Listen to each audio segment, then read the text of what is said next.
Here are today's top stories. The Philippine National Police and the Philippine Army conduct humanitarian assistance and disaster response operations in communities affected by severe tropical storm Verbena. President Ferdinand R. Marcos Jr. calls on local government units to strengthen transparency and involve the public in governance. The Department of Social Welfare and Development plans to expand its project Aruga to reach more children with disabilities. The Department of Agriculture and Sugar Regulatory Administration extends the molasses importation ban until March 2026.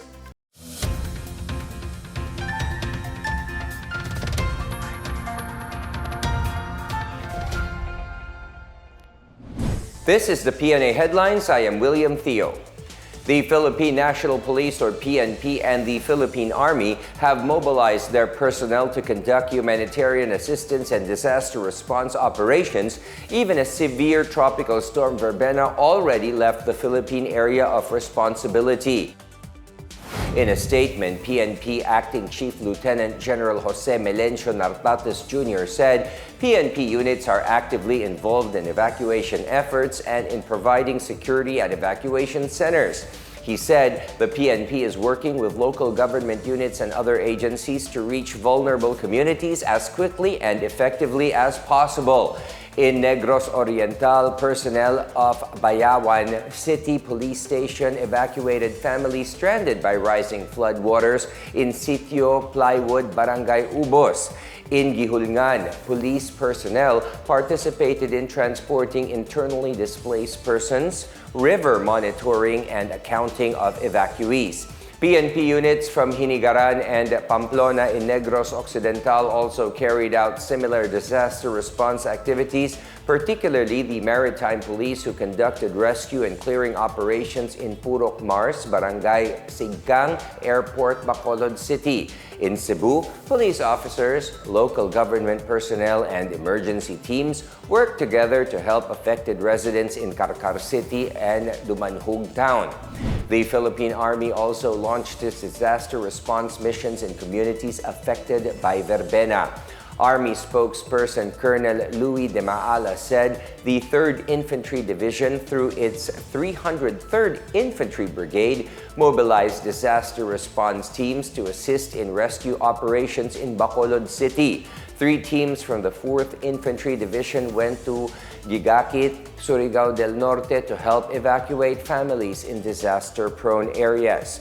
Responders from the 53rd Engineer Brigade also conducted preemptive evacuation on residents in Talisay City and in Compostela Valley. Meanwhile, 2,802 military personnel and CAFGU active auxiliary reservists were on standby in Visayas and Mindanao in anticipation of Verbena's impact. President Ferdinand R. Marcos Jr. urges local government units to strengthen transparency and citizen participation in governance to prevent corruption and maintain high standards in public service. In a speech at the Subaybayani Awards 2025 held at the Manila Hotel on Wednesday, Marcos highlighted the importance of transparency and participatory governance in all government programs and projects. The president cited the new Department of Public Works and Highways Transparency Portal, which was launched amid the government's investigation into flood control anomalies. The platform allows the public to monitor the implementation of infrastructure projects and ensure that they are of use to the community. He noted the need for Filipinos to have access to government processes, saying the public has all the right to observe and call for accountability. During the event, Marcos honored 126 LGUs, 9 top overall performers, and 3 DILG regional offices for demonstrating excellence in execution of government projects and services. The president reminded the honorees to avoid mediocrity and cutting corners and not waver from keeping high standards.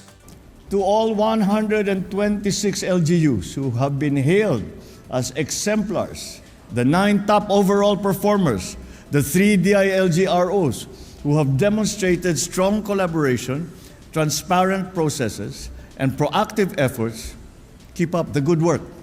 Continue to show that the public can trust and rely on their public servants. In other news, the Department of Social Welfare and Development, or DSWD, plans to expand the pilot implementation of Project Aruga, a community-based initiative that supports children with disabilities and their families.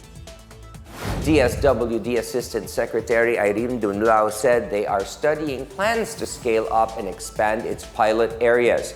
Project Aruga currently has 400 beneficiaries being served in 4 local government units with the highest population of persons with disabilities, or PWDs, particularly Lawag City, Ilocos Norte, Puerto Princesa City, Palawan, San Jose de Buenavista, Antique, and Santa Cruz, Davao del Sur. The child beneficiaries and their families receive 10,000 pesos in financial aid, as well as non-monetary assistance such as home care, community-based assistance, case management, and referral services.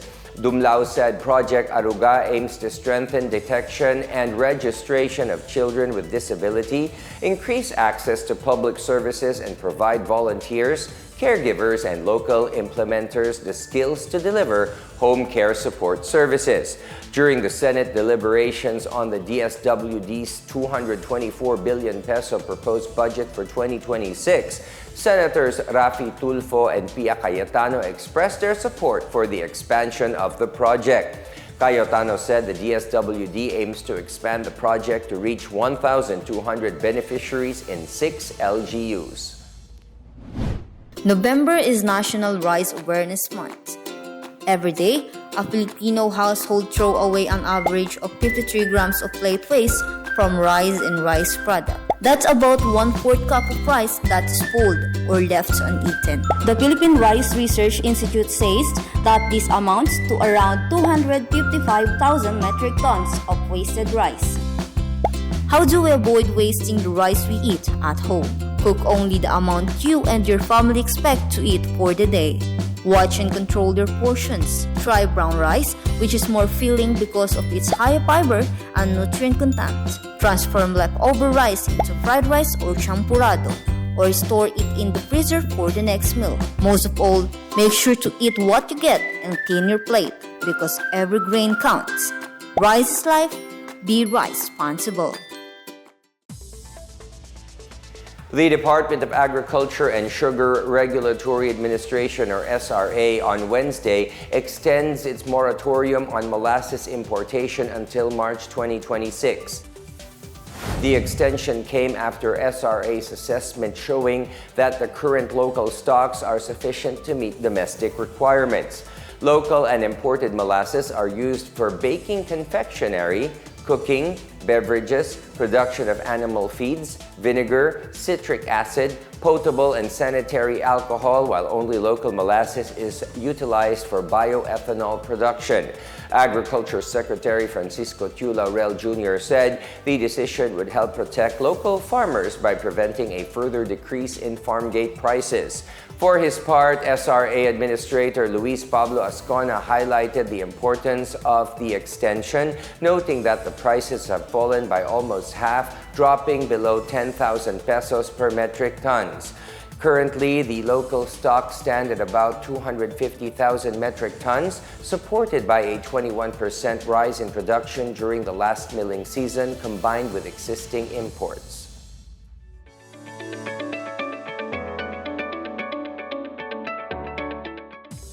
In our business news, entrepreneurs now have a guide to register with the Securities and Exchange Commission, or SEC.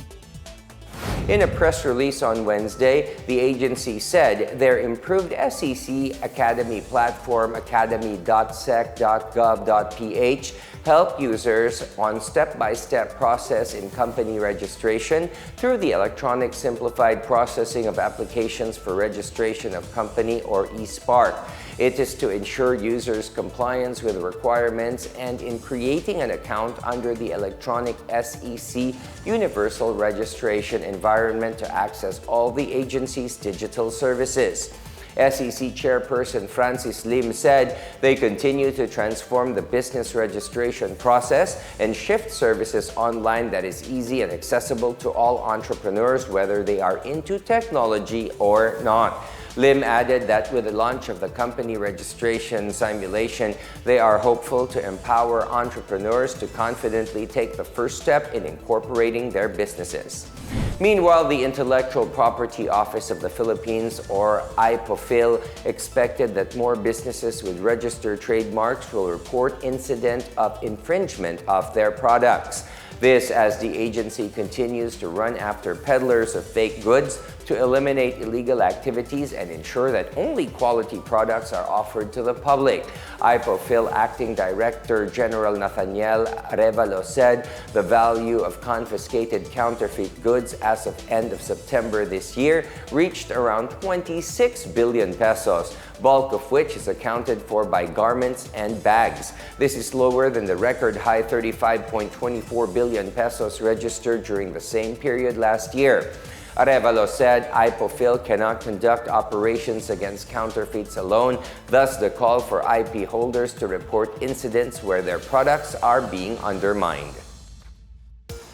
And those are the latest and the biggest stories from the Pna Headlines. For more news updates, visit our website pna.gov.ph or our Facebook and X account, Philippine News Agency. You may also watch the Pna Headline through the Philippine News Agency's YouTube account and via the News and Information Bureau website under Pna News. Stay with us for more news updates, and it is 28 days before Christmas. And remember, where there is hope, there is Christmas. I am William Theo. This is the Pna Headlines, bringing you stories that unite the nation.